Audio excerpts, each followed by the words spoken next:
ತ್ಯಾಗದ ಬಲಿದಾನ ಅನನ್ಯವಾದುದು. ಡಾಕ್ಟರ್ ಶಾಸಕ ಚಂದ್ರು ಲಮಾಣಿ ಹೇಳಿಕೆ. ಹೌದು, ಶಿರಹಟ್ಟಿ ಮತಕ್ಷೇತ್ರದ ಶಾಸಕರಾದ ಡಾಕ್ಟರ್ ಚಂದ್ರು ಲಮಾಣಿ ಅವರು ಸ್ವಾತಂತ್ರ್ಯೋತ್ಸವದ ದಿನಾಚರಣೆಯಲ್ಲಿ ಭಾಗವಹಿಸಿದರು. ಬ್ರಿಟಿಷರ ಕಪಿಮುಷ್ಟಿಯಿಂದ ಭಾರತ ದೇಶವನ್ನ ಮುಕ್ತ ಮಾಡಲು ಮಹಾತ್ಮ ಗಾಂಧಿ ಸೇರಿದಂತೆ ಹಲವಾರು ದೇಶ ಪ್ರೇಮಿಗಳ ಕೊಡುಗೆ ಅನನ್ಯವಾದದ್ದು. ದೇಶಕ್ಕಾಗಿ ಮಡಿದ ಸ್ವಾತಂತ್ರ್ಯ ಯೋಧರ ಸಾಹಸಗಾಥೆ ಅಭೂತಪೂರ್ವವಾದುದು ಅಂತ ಡಾಕ್ಟರ್ ಚಂದ್ರು ಲಮಾಣಿ ಅವರು ತಿಳಿಸಿದರು. ಗುರುವಾರ ಶಿರಹಟ್ಟಿ ಪಟ್ಟಣದ ತಾಲೂಕಾ ಕ್ರೀಡಾಂಗಣದಲ್ಲಿ ನಡೆದ 78ನೇ ಸ್ವಾತಂತ್ರ್ಯೋತ್ಸವದ ದಿನಾಚರಣೆ ನಿಮಿತ್ತ ಜರುಗಿದ ಕಾರ್ಯಕ್ರಮದ ಅಧ್ಯಕ್ಷತೆಯನ್ನ ವಹಿಸಿದರು.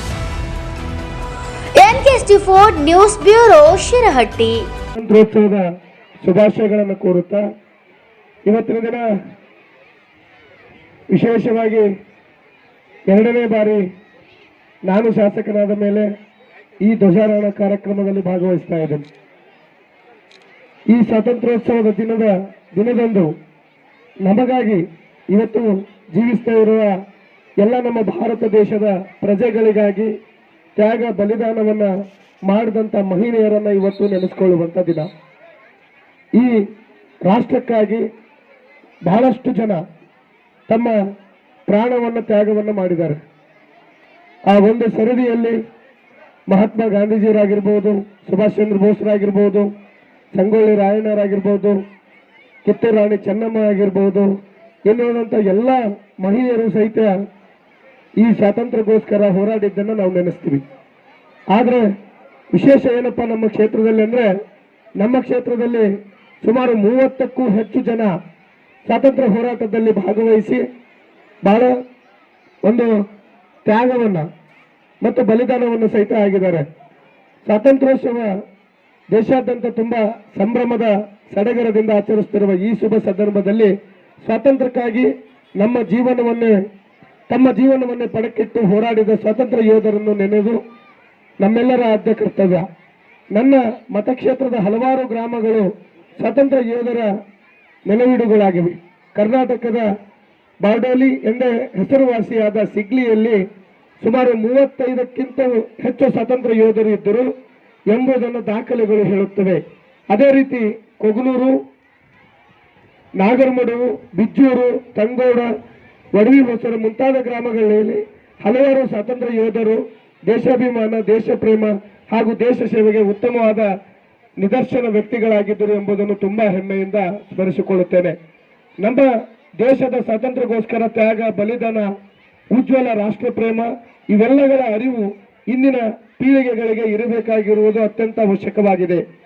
ಸಿಗ್ಲಿಯ ಶ್ರೀ ಗುರುಬಸಪ್ಪ ಯಾಂಗಡಿ, ಪಾಂಡುರಂಗಪ್ಪ ನಿಂಬರ್ಗಿ, ನಿಂಗಪ್ಪ ಎಡವಟ್ಟಿ, ಶ್ರೀ ಷಣ್ಮುಖಪ್ಪ ಕೊಪ್ಪಳ, ಶ್ರೀ ಪ್ರಭಣ್ಣ ಹಮ್ಗಿ, ಶ್ರೀ ತಿಪ್ಪಣ್ಣ ಪಾಸ್ತೆ, ಶ್ರೀ ಕೃಷ್ಣಸ ಬದಿಯವರು ಹೊಸರಟ್ಟಿ ಸತ್ಯಾಗ್ರಹದಲ್ಲಿ ಭಾಗವಹಿಸಿ ಹಾವೇರಿ ಜೈಲಿನಲ್ಲಿ 110 ದಿನಗಳ ಜೈಲು ಶಿಕ್ಷೆಯನ್ನು ಅನುಭವಿಸಿದ್ದಾರೆ.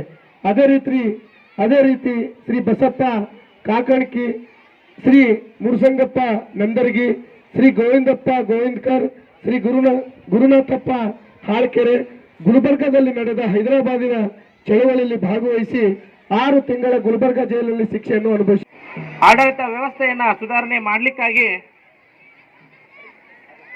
ಭಾರತಕ್ಕೆ ತನ್ನದೇ ಆದ ಒಂದು ಸಂವಿಧಾನ ಬೇಕಾಯಿತು. ಅಂತಹ ಒಂದು ಸಂವಿಧಾನವನ್ನ ಡಾಕ್ಟರ್ ಬಾಬಾ ಸಾಹೇಬ್ ಅಂಬೇಡ್ಕರ್ ಅವರು ನಮ್ಮ ಭಾರತಕ್ಕೆ ನೀಡುವ ಮೂಲಕ ವೈವಿಧ್ಯತೆಯನ್ನ ಹೊಂದಿರತಕ್ಕಂತಹ ಈ ಭಾರತದಲ್ಲಿ ಎಲ್ಲರಿಗೂ ಸಮಾನವಾಗಿ ಸಿಕ್ಕಿರ್ತಕ್ಕಂತಹ ಒಂದು ಕಾನೂನನ್ನ ರೂಪಿಸುವ ಮೂಲಕ ಇಡೀ ದೇಶವು ಒಂದು ವ್ಯವಸ್ಥಿತವಾಗಿ ನಡೀಲಿಕ್ಕೆ ಆ ಸಂವಿಧಾನವನ್ನ ನೀಡಿದರು. ಆ ಸಂವಿಧಾನದ ಚೌಕಟ್ಟಿನಲ್ಲಿಯೇ ಇವತ್ತಿನ ದಿನ ಭಾರತವು ಜಗತ್ತಿನಲ್ಲಿಯೇ ತನ್ನ ಕ್ರಾಂತಿಕಾರಿ ಛಾಪನ್ನ ಮೂಡಿಸ್ತಾ ಮಾಹಿತಿ ತಂತ್ರಜ್ಞಾನ, ಕೃಷಿ, ಕೈಗಾರಿಕೆ, ಸಾರಿಗೆ ಹಾಗೂ ಕ್ರೀಡಾ ಕ್ಷೇತ್ರಗಳಲ್ಲಿ ತನ್ನದೇ ಆದಂತಹ ಛಾಪನ್ನ ಮೂಡಿಸ್ತಾ ಜಗತ್ತಿನ ಮುಂಚೂಣಿ ರಾಷ್ಟ್ರಗಳಲ್ಲಿ ಭಾರತವು ಕೂಡ ಒಂದಾಗಿದೆ. ಅದಕ್ಕೆ ಇತ್ತೀಚಿನ ಉದಾಹರಣೆ ಅಂತಂದ್ರೆ ಪ್ಯಾರಿಸ್ ಒಲಿಂಪಿಕ್ನಲ್ಲಿ ಭಾರತ ಕೂಡ ಮಹತ್ವದ ಒಂದು ಪಾತ್ರವನ್ನು ವಹಿಸಿ ತಮಗೆ ಹಲವಾರು ಪದಕಗಳನ್ನು ಭಾರತಕ್ಕೆ ಪಡೆದಿದ್ದನ್ನು ನಾವು ಇಲ್ಲಿ ಸ್ಮರಿಸಬಹುದು. ಮುಖ್ಯವಾಗಿ ಸ್ವಾತಂತ್ರ್ಯ ಎಲ್ಲರಿಗೂ ದೊರೆತ ನಂತರ ಅದನ್ನು ಸದ್ವಿನಿಯೋಗಗೊಳಿಸುವ ಮೂಲಕ ಸದೃಢ ಭಾರತವನ್ನ ನಿರ್ಮಾಣ ನಾವು ನೀವೆಲ್ಲರೂ ಮಾಡಬೇಕಾಗಿದೆ. ಇವತ್ತಿನ ಏನು ಪೀಳಿಗೆ ಇದೆ, ಶಿಕ್ಷಣ, ಆರೋಗ್ಯ ಮುಂತಾದ ಕ್ಷೇತ್ರಗಳಲ್ಲಿ ತಮ್ಮ ಉತ್ತಮವಾದ ಸೇವೆಯನ್ನು ಸಲ್ಲಿಸುವ ಮೂಲಕ ಹಾಗೂ ಇಲ್ಲಿರ್ತಕ್ಕಂತಹ ಎಲ್ಲರೂ ಕೂಡ ಈ ಸ್ವಾತಂತ್ರ್ಯದ ಒಂದು ಸದ್ಬಳಕೆಯನ್ನ ಮಾಡಿಕೊಳ್ಳುವ ಮೂಲಕ ಸಾವಿರಾರು ಲಕ್ಷಾಂತರ ಏನು ಸ್ವಾತಂತ್ರ್ಯ ಸೇನಾನಿಗಳು ತಮ್ಮ ಪ್ರಾಣವನ್ನ ತೆತ್ತು ನಮಗೆ ಸ್ವಾತಂತ್ರ್ಯವನ್ನ ನೀಡಿ ಹೋಗಿದ್ದಾರೆ. ಅದನ್ನ ನಾವು ಎಲ್ಲರೂ ಕೂಡ ಉಳಿಸಿ ಬೆಳೆಸಿಕೊಳ್ಳುವ ಮೂಲಕ ಒಂದು ಸ್ಪರ್ಧಾತ್ಮಕ ಜಗತ್ತಿನಲ್ಲಿ ಈ ಭಾರತ ಮುಂಚೂಣಿಯ ರಾಷ್ಟ್ರವಾಗಬೇಕು, ರಾಷ್ಟ್ರ ವಿಶ್ವ ಗುರು ಆಗಬೇಕು ನಮ್ಮ ರಾಷ್ಟ್ರ. ಅದಕ್ಕೆ ನಾವು ನೀವೆಲ್ಲರೂ ಕೂಡ ಕಟಿಬದ್ಧರಾಗಿ ಎಲ್ಲ ತಮಗೆ ವಹಿಸಿರ್ತಕ್ಕಂಥ ಎಲ್ಲ ಕರ್ತವ್ಯಗಳನ್ನು ನಿಭಾಯಿಸ್ತಾ ಒಬ್ಬ ಜವಾಬ್ದಾರಿಯುತ ನಾಗರಿಕನಾಗಿ ಭಾರತದ ಭವ್ಯ ಪ್ರಜೆಯಾಗಿ ನಾವು ನೀವೆಲ್ಲರೂ ಭವ್ಯ ಭಾರತವನ್ನು ನಿರ್ಮಾಣ ಮಾಡೋಣ ಅಂತ ಹೇಳ್ತಾ ಮತ್ತೊಮ್ಮೆ ಶಿರಹಟ್ಟಿಯ ಸಮಸ್ತ ಜನತೆಗೆ 78ನೇ ಸ್ವಾತಂತ್ರ್ಯೋತ್ಸವದ ಶುಭಾಶಯಗಳನ್ನ ತಿಳಿಸ್ತಾ ನನ್ನ ಮಾತು ಮುಗಿಸ್ತೇನೆ. ಜೈ ಹಿಂದ್. ನಿಂಗಪ್ಪ ಕೊರಗುಂದ್ ಇವರು ಸ್ವಾತಂತ್ರ್ಯ ಯೋಧರಿಗೆ ಸರ್ಕಾರ ಕೊಡುವ ನಿವೃತ್ತಿ ವೇತನವನ್ನು ಸಹ ಪಡೆಯಲಿಲ್ಲ. ಹಾಗ ಇವರ ಸಹಚರರಾದ ಶ್ರೀ ವೀರಣ್ಣ ಅಂಗಡಿ, ಶ್ರೀ ವೀರಯ್ಯ ಹಿರೇಮಠ್ ಹಾಗೂ ನಾಗರಮಡುವಿನ ಮುದುಕಪ್ಪ ಹಡ್ಪದ್ ಇವರೆಲ್ಲ ನಮ್ಮ ಭಾಗದ ಪ್ರಮುಖ ಸ್ವಾತಂತ್ರ್ಯ ಯೋಧರಾಗಿದ್ದಾರೆ. ಇದೇ ಸಂದರ್ಭದಲ್ಲಿ ಮೈಲಾರ್ ಮಹದೇವಪ್ಪರನ್ನ ಸ್ಮರಿಸದಿದ್ದರೆ ನಿಜಕ್ಕೂ ಕರ್ತವ್ಯಚ್ಯುತಿಯಾಗುತ್ತದೆ. ಮಹಾತ್ಮ ಗಾಂಧೀಜಿಯವರೊಂದಿಗೆ ದಂಡಿ ಸತ್ಯಾಗ್ರಹದಲ್ಲಿ ಭಾಗವಹಿಸಿದ ಕರ್ನಾಟಕದ ಏಕೈಕ ವ್ಯಕ್ತಿಯಾಗಿದ್ದರೆಂಬುದು ತುಂಬಾ ಅಭಿಮಾನದ ವಿಷಯ. ಈ ದೇಶಗೋಸ್ಕರ ಬಹಳಷ್ಟು ಜನ ಇವತ್ತಿನ ದಿನ ಯೋಧರು ಸಹಿತ ಇವತ್ತು ತ್ಯಾಗ ಬಲಿದಾನವನ್ನು ಮಾಡ್ತಾ ಇದ್ದಾರೆ. ಅವರನ್ನು ಸಹಿತ ಇವತ್ತು ಸ್ಮರಿಸುವಂತ ದಿನವಾಗಿದೆ. ಈ ವರ್ಷ ನಮ್ಮ ದೇಶದಲ್ಲಿ ವಿಶೇಷವಾಗಿ ಕರ್ನಾಟಕ ರಾಜ್ಯದಲ್ಲಿ ನಮ್ಮ ರೈತರಿಗೆ ಈ ವರ್ಷ ನಗುವಿನ ಮುಖವನ್ನು ತೋರಿಸುವಂತಲ್ಲಿ ಈ ಬಾರಿ ಬಂದಿದೆ. ಹೋದ ವರ್ಷ ಬಹಳಷ್ಟು ಜನ ನಮ್ಮ ರೈತರು ಕಣ್ಣೀರನ್ನು ತೆಗೆಯುವಂತ ಪರಿಸ್ಥಿತಿಯನ್ನು ನಾವೆಲ್ಲ ಅನುಭವಿಸಿದ್ವಿ. ಆದರೆ ಈ ಬಾರಿ ಅತ್ಯಂತ ಸಮೃದ್ಧಿಯಿಂದ ಮಳೆ ಆಗಿರುವುದರಿಂದ ನಮ್ಮ ರೈತರ ಮುಖದಲ್ಲಿ ಒಂದು ನಗುವನ್ನು ತುಂಬಿದೆ.